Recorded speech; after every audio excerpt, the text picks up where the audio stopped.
This week in the shop, we're going to start working inside the camper.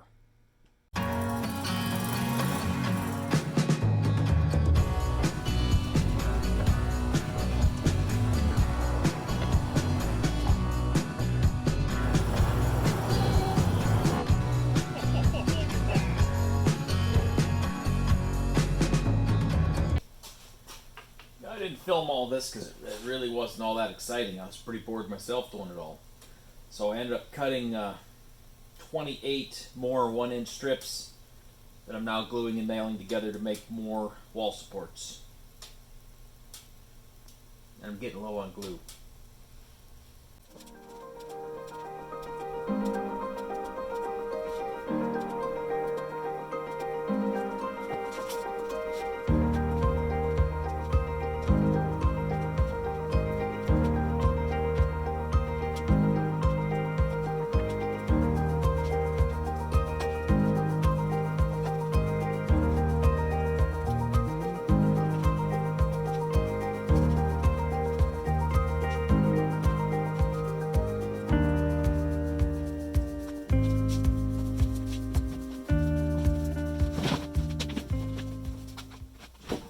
Now that they're all glued, now we can just stack them up and shoot some more brads.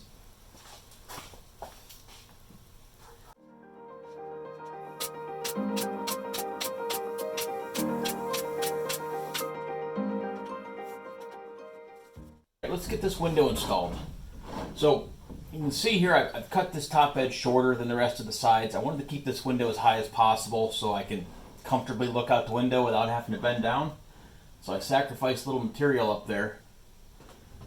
I'm also, as far as positioning goes, there is a seam. There's 4 sheets of luan that come together right here. I think if I can make my window frame overlap that seam, it's going to add a little bit more strength to that outer structure.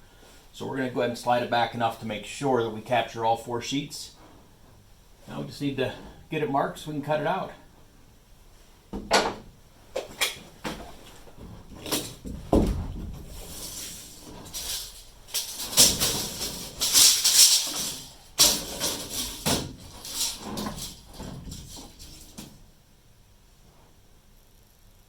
Alright, so it looks like 66 inches would be a good top edge of my frame. So let me go ahead and get that marked on both sides.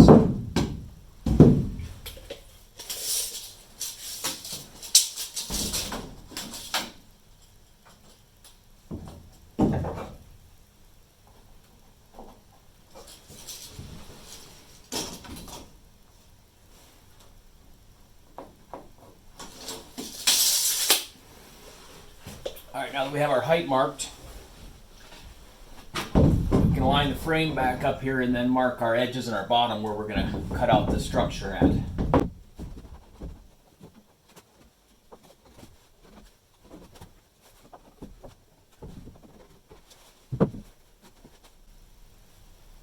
Okay, now we have good clear marks on all 4 sides. Now we need to just cut out this existing structure to make room for the window frame. We're going to use this oscillating saw to cut through these pieces of structure to make clearance for the window.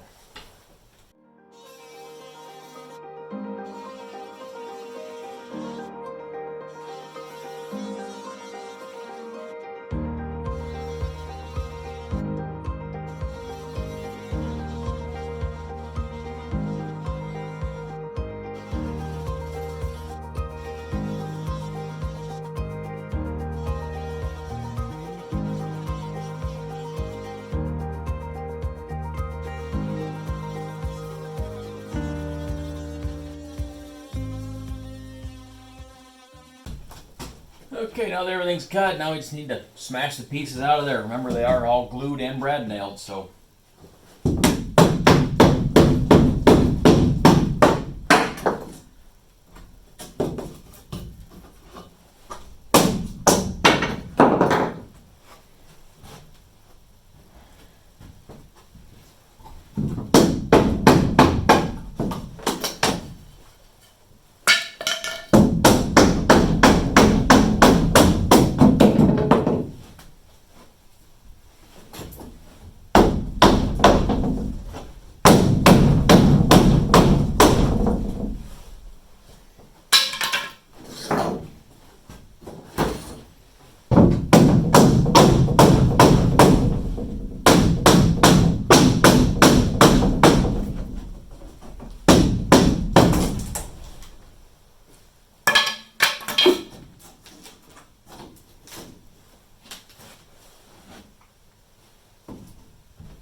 everything stayed pretty good. I was expecting these seams to open up a little bit, but they stayed pretty tight. I'm going to use the following bit on the router to follow the window frame and cut out our window openings.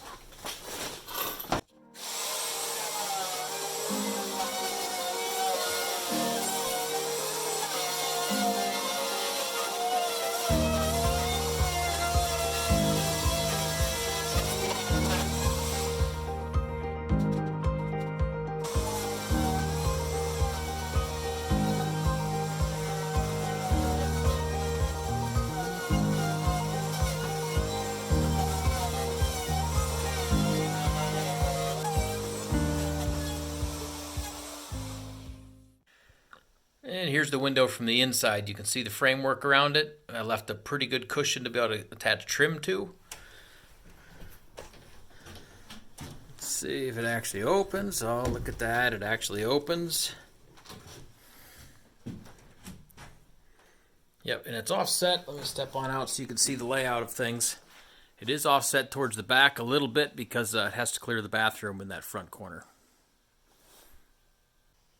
Okay, so we got both windows in now. You can see here, this is the extra support we added at the seams. So we have that same seam line all the way around. Well, that middle piece doesn't because there's no seam, but that same line all the way around. We're going to mark that on my prints so we make sure when we put the inner skin on, we can match that up. And we also added some backing for where the cabinets are going to go. A little bit around here on the side and a couple pieces on the front wall. Couldn't go much further without more luan. My local guy was out, so off to Home Depot. So in order to get a little bit of crown to the roof, I've rigged up my floor jack, piece of exhaust tubing, and a length of plywood to add a little pressure to the center of the roof while I glue it and nail it. Hopefully it'll retain at least a little bit of crown. It doesn't take much for water to run off, so hopefully I can retain 1/8 to 1/4 of an inch of crown. We'll see.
We're adding a 4-inch strip all the way around the perimeter to establish the stop for where the slide out locks going in and out.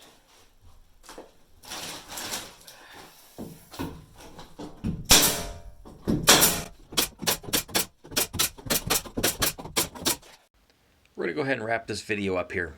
As you can see, we got some Jeep parts. So we're going to actually have a Jeep video here shortly showing how we're going to get these axle shafts installed and what I'm doing to determine the steering angle and how to make these shafts survive.